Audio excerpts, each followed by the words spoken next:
kitanya, orang tuanya, gurunya yang di rumah ini nggak belajar Quran, nggak baca Quran di hadapan anak-anak, hanya sebatas nyuruh, sholat pun hanya nyuruh. Kalau nggak sholat dicubit. Lama-lama anak kita sholatnya karena ada kita, Bu, karena ada kita di rumah, hati-hati. Tapi kalau dia di luar, nggak ada mamah ini, dia nggak akan sholat. Nah, ini hati-hati ya.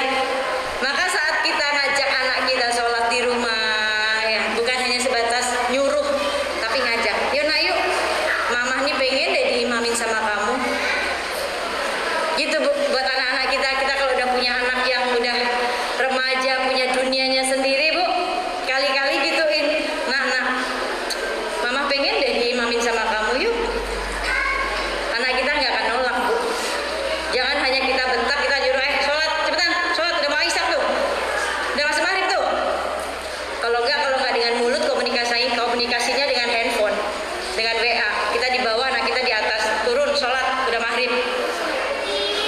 Ini zaman sekarang, Bu. Ya, komunikasi bisa pakai handphone. Ini, siapa yang mau disalahin kalau udah begitu? Yang akhirnya anak pun nggak akan percaya sama orang tuanya, nggak akan nyaman dengan orang tuanya, nggak akan mau cerita sama orang tuanya, karena orang tuanya yang tidak menjadi guru saat itu. Dia di sekolah mendapatkan orang tua, yaitu guru-guru mereka di sekolah yang mendidik mereka. Tapi begitu mereka pulang, anak-anak kita pulang di rumah, dia nggak mendapatkan guru dari orang tuanya. Nah, ini pentingnya saat kita keluar nih, banyak ngaji, menuntut ilmu, ya ilmunya itu kita jadikan diri kita madrasah buat anak-anak kita. Bu, yang punya anak laki-laki yang sudah akhil balik, pernahkah anak laki-laki ibu nih ngomong sama ibu, Bunda, aku udah mimpi basah? Pernah nggak ngomong begitu? Kalau sampai ibu kecolongan, Bu, apa yang salah dalam diri ibu? Kenapa sampai anak laki-laki ini nggak mau mengungkapkan itu? Kan gitu. Dia malu untuk bercerita kepada ibunya. Dia malu karena apa? Ya mungkin ibunya sibuk. Ya mungkin ibunya nggak bisa jadi guru buat dia. Dia lebih nyaman untuk ngomong ini kepada orang tuanya yang ada di sekolah, yaitu guru mereka. Bu guru, kok aku udah mimpi basah ya? Kan ada anak yang nggak tahu. Coba lebih senang mengungkapkan hal itu kepada orang tua mereka, yaitu guru-guru yang ada di sekolah. Saya dulu, waktu anak saya Abizar, dia umur 12 tahun, 11 tahun atau 12 tahun ya. Saat dia mimpi basah, dia ngomong sama saya, ngomongnya dengan pakai malu-malu gitu. Saya bersyukur, saya nggak kecolongan, saya bersyukur. Kenapa? Yang harusnya seorang laki-laki, anak laki-laki akan ngomong begitu kepada ayahnya, kan gitu. Tetapi karena saya menjadi ayah dan ibu buat mereka, ya mereka nggak canggung. Akhirnya mereka mengungkapkan, Umi kan aku udah mimpi basah. Oh iya ya, di situ mulai dakwahnya kita. Di situ mulai kita ingetin, berarti kamu sudah punya tanggung jawab ibadah. Kamu nggak sholat, kamu dosa. Berarti kamu sudah punya tanggung jawab buat sholat. Kan gitu. Itu yang harus kita sampaikan. Kalau anak ibu nggak berusaha untuk bicara seperti itu, ditanyain kenapa? Oh, berarti kita ada jarak dengan anak kita. Oh, berarti kita nggak bisa jadi sahabat untuk anak kita. Oh, berarti kita nggak jadi pendengar yang baik buat anak kita. Dia lebih nyaman bercerita kepada gurunya, orang tuanya di sekolah. Nah, ini yang harus kita gali dalam diri kita. Banyak-banyak muhasabah, Bu. Jangan gengsi juga jadi orang tua, jangan. Ya, jangan gengsi, tanyain, kan gitu. Ya, diingetin yang udah mulai 12 tahun, nah, kamu udah mimpi basah belum sih? Nah, coba ditanya gitu kan. Takutnya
manusia, termasuk kepada bunda.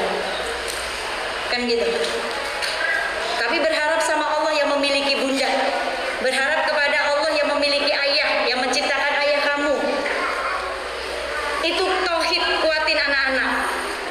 Supaya kalau anak-anak kita kehilangan kita, oh dia yakin, oh ya bundaku milik Allah.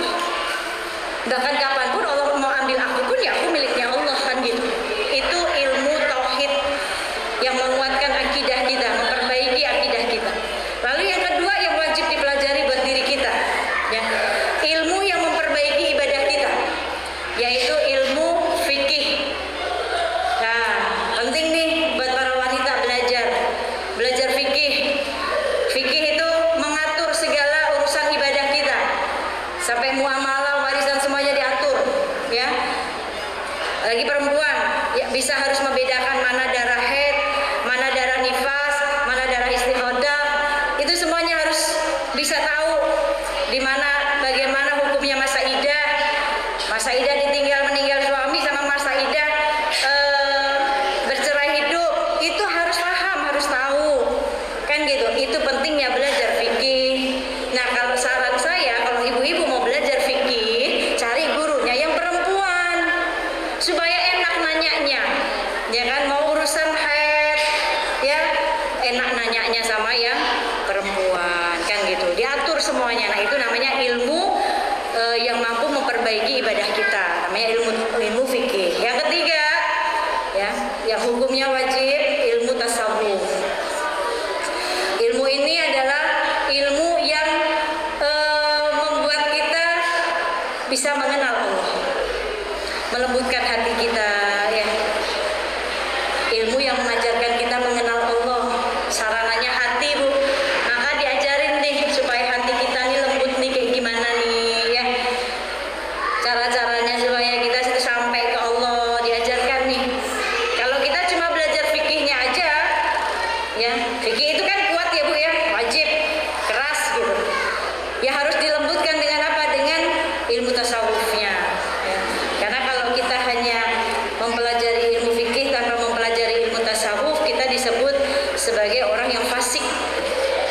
Fasik itu ada dua, fasik kafir sama fasik. Fasik kafir, orang-orang yang tidak percaya kepada Allah dan Rasulnya, yang keluar dari jalur hidayah. Itu fasik kafir namanya. Kalau fasik sendiri, orang yang percaya sama Allah dan Rasulnya tapi keluar dari jalur ibadah, dia bermaksiat. Nah, ini makanya kita belajar ilmu ini, tauhid, fikih, tasawuf ini untuk perkuat gitu. Nah, ini penting buat kitanya bisa mengajarkan ke anak-anak kita, insya Allah. Baik ibu-ibu yang dirahmati oleh Allah, ini saja bisa saya sampaikan kurang lebihnya, ya. Penting, Bu, untuk kita ini apa ya, karena kita ini ummahat, kita dikasih surga, Bu, sama Allah, dititipi surga di kaki kita. Tapi surga itu bisa mendekatkan kita, surga itu pun juga bisa menjauhkan kita, ya. Surga menjauhkan kita jadi orang tua yang egois, jadi ibu yang egois, jadi ayah yang egois, yang tidak mau mendengarkan anak-anak, yang maunya anak-anak harus nurut sama kita, maunya yang pokoknya kamu harus jadi begini, urusan pasangan kamu harus cari pasangan kamu yang bebet, bobot, bibit, bubut, apalah itu. Ya, pokoknya yang harus jelas. Kalau enggak, bunda enggak ridho. Wah, itu serem banget, Bu. Itu surga yang menjauhkan buat kita. Mentang-mentang ridhonya Allah ada pada ridho orang tua, terus kita egois gitu. Pokoknya kalau kamu tetap milih dia, bunda enggak ridho, bunda enggak akan datang. Waduh, jahat banget tuh bundanya. Itu surga yang menjauhkan. Surga yang menjauhkan diri kita sendiri, ya. Jangan sampai akhirnya ya gara-gara kita nggak ridho, Allahnya nggak ridho, kasihan anak kita. Itu namanya egois, ya. Tapi kita sebagai orang tua harus bijak. Kita dikasih surga, dekatkan surga itu, Bu. Misi dan visinya, Bu, untuk kita pengen masuk surga sama-sama, ya. Kita pengen masuk surga kan sama-sama, Bu, ya. Kita kumpul semuanya di surganya Allah, nggak kececer. Ini ibunya di surga, anaknya kececer di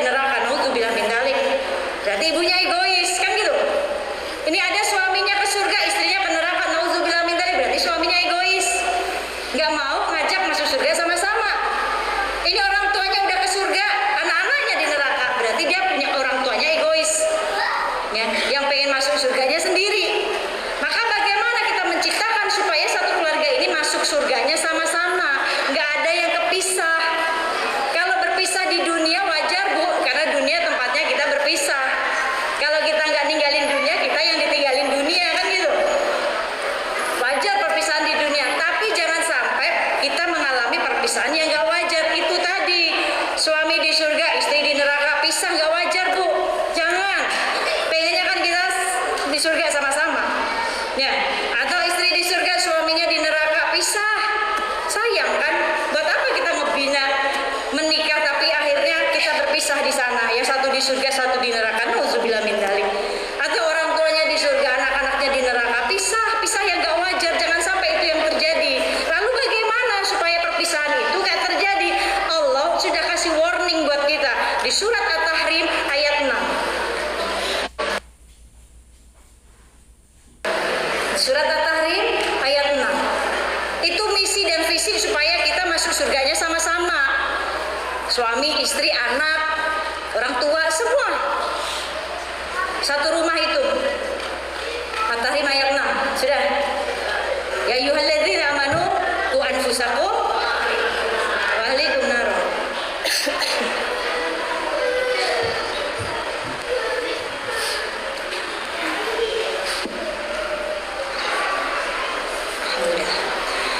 Hai orang-orang yang beriman, jagalah dirimu dan keluargamu dari siksa api neraka.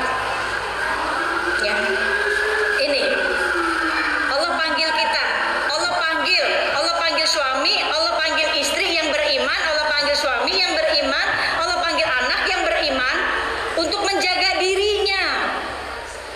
Saat seorang suami baca ayat ini, hai suami yang beriman, jagalah dirimu.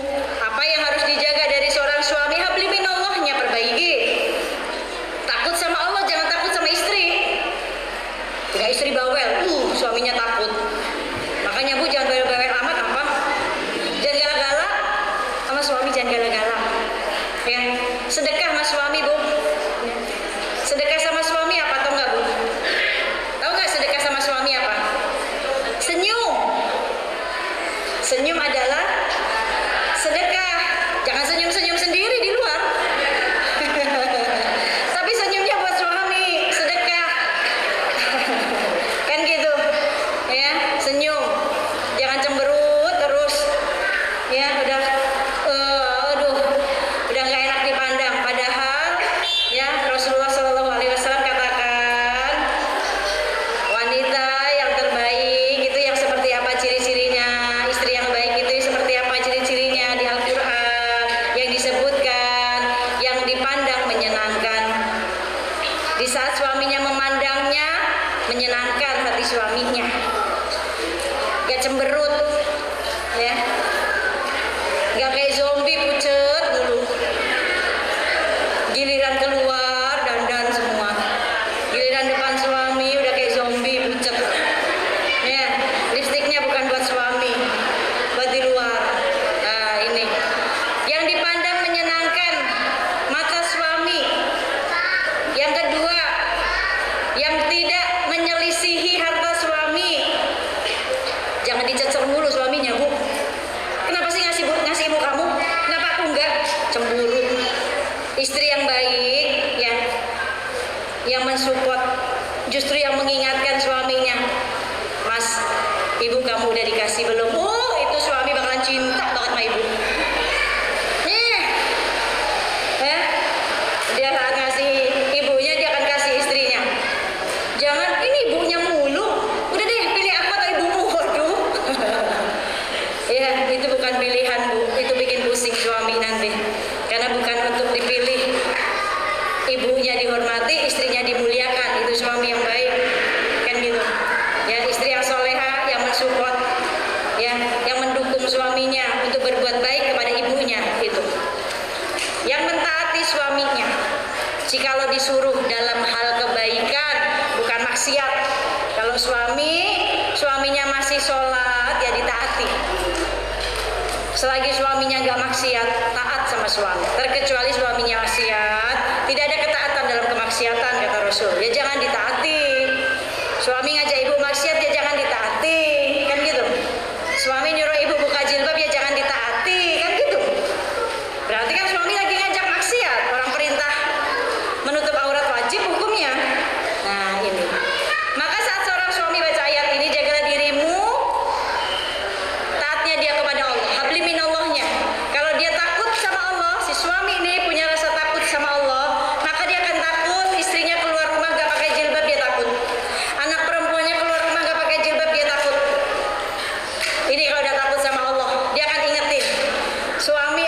berusaha untuk membelikan rumah di surga, untuk membangunkan rumah di surga, bukan rumah di dunia. Karena nggak ditempatin rumah di dunia, cuma buat warisan. Gara-gara warisan saudara sama saudara jadi berantem, kan gitu, panas uang warisan. Tapi si suami berusaha untuk membangunkan satu rumah di surga buat keluarganya.